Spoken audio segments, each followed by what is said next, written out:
There are stories that don't start with thunder or flashing lights.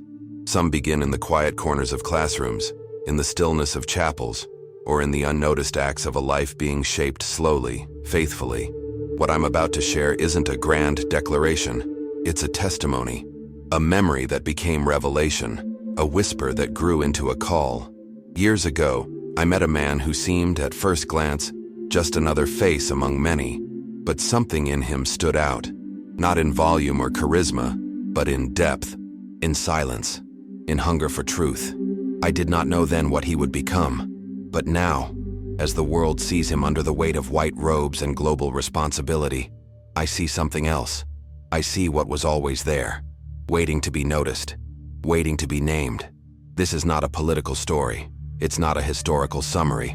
It's a witness account of one life, of one calling, of one journey that silently speaks to thousands of us, especially those who wonder if small obediences can really change the world. If you've ever doubted your impact, if you've ever looked at your quiet service and wondered if it matters, I want you to hear this, because what you do in hiddenness echoes louder than you think. This is my altar of memory. This is my offering of testimony. And perhaps, just perhaps, it will stir something holy in you too. Let me take you back to where it all began. I still remember the first time I saw him. It wasn't a moment filled with grandeur or spiritual fireworks. It was just another ordinary day at the seminary, with sunlight falling across dusty desks and the quiet hum of pages turning. He sat at the back of the room, his head bowed, not out of boredom, but in a kind of quiet reverence. He had this stillness to him, a presence that didn't demand attention, but invited it gently. While others raced to impress, he listened. While some debated loudly, he simply took notes. Not just on paper, but with his eyes, his breath, his very soul. There was something sacred about the way he listened. I didn't know what it meant then, but I felt it. There's a kind of formation that no curriculum outlines. You can't schedule it. You can't quantify it. It happens in the long silences after class, in the unspoken prayers whispered while sweeping a chapel floor, in the weight of a book carried not for grades, but for guidance. He moved through the years like that, never hurried, never trying to arrive. He was being formed in the shadows, and I, as his teacher, began to suspect that something greater was unfolding. You don't always recognize the start of something holy.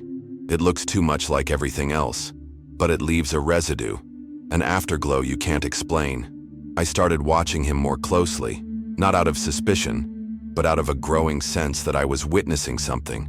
Once, after a particularly dense lecture on the suffering of Job, he lingered. He approached me with eyes that weren't merely curious. They were disturbed. "I don't understand the silence of God when the righteous suffer," he said. No anger, no rebellion, just a trembling honesty that broke the room's academic stiffness. In that moment, I saw it. Not just a student, not just a future priest, but a man destined to carry not just theology, but the ache of the people. He wasn't asking for knowledge, he was seeking communion. That kind of hunger doesn't fade, it digs deeper with time. I began to pray differently after that conversation, not just for him, but because of him. You see, the church often celebrates brilliance, eloquence, leadership, charisma. But there is a hidden lineage of those shaped by obscurity, by surrender, by wounds carried in silence. He belonged to them. There was no ambition in him that I could see. He didn't campaign for attention. He didn't navigate circles of influence. And yet, his presence shifted things, not because he said much, but because when he was in the room, you felt seen by someone who knew how to see. That's rare. That's holy. In a world full of noise, he was learning to echo God's quiet voice. Years passed. I lost track of many students. Some rose quickly, others faded into parishes or ministries scattered across continents. But news came to me, quietly, like everything about him. He had gone to serve among the poor in a region torn by violence and neglect, not out of obligation, but out of calling. While others sought positions, he chose presence. While some built platforms, he built silence. That news didn't surprise me. It confirmed what I had always suspected. He wasn't on a career path. He was on pilgrimage. When his name surfaced years later as a possible successor to Peter, I laughed. Not because it was impossible, but because it was inevitable. Of course, the Spirit would choose someone like him, someone who had died to his own ambitions long ago, someone who walked with cracked sandals and a tender gaze, someone who had asked me in a trembling voice why God allows the righteous to suffer. That question had become his cross, and now it would become his commission. The Spirit doesn't select the strongest, he selects the surrendered, and this man had long since said yes. The day I saw him on the balcony of St. Peter's, my knees buckled, not out of awe, but out of memory. I saw not the Pope, but the student, the listener, the one who prayed when no one watched, and I realized that God had been preparing him in ways the world would never understand. His authority wasn't in the robe, it was in the road he had walked, and as he lifted his hands, I whispered a prayer, not for his success, but for his perseverance. Because greatness never asks to be seen, it simply shows up and stays faithful. His leadership was not what many expected. There was no thunder in his voice, no sharp gestures to command obedience. Instead, there was this consistent tenderness, almost disarming. He didn't rush to issue decrees or defend traditions for their own sake. He stepped into the chaos with a calm that made some nervous. He listened before speaking, prayed before acting, and when he did speak, it carried the weight of someone who had first let the word speak to him. That's rare in leadership today. And yet I watched it unfold, not with pride but with trembling. Because when God entrusts a man with influence, it's never for prestige. It's for service. And service, real service, costs everything. His gestures began to tell stories before his words did. He knelt to wash feet in prisons, not just during Holy Week but throughout the year. In hospitals, among immigrants, among the invisible. He didn't visit the margins for press. He went because he had lived there, spiritually and literally. And that's the difference. You can't fake proximity. You can't improvise compassion. It either flows from your life or it doesn't. People noticed.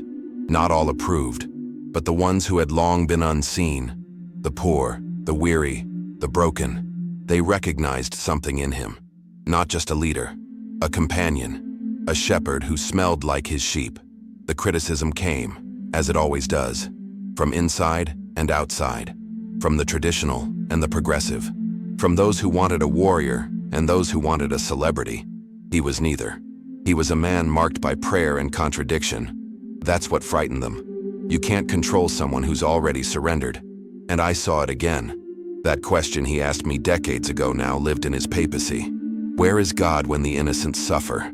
He was still living that question. Still carrying it, not as doubt, but as intercession. Every silent moment, every unpopular decision, it all flowed from that sacred unrest. And the world, though divided, was being invited into that holy tension. I began to revisit old journals, looking for my notes from the days we shared that classroom.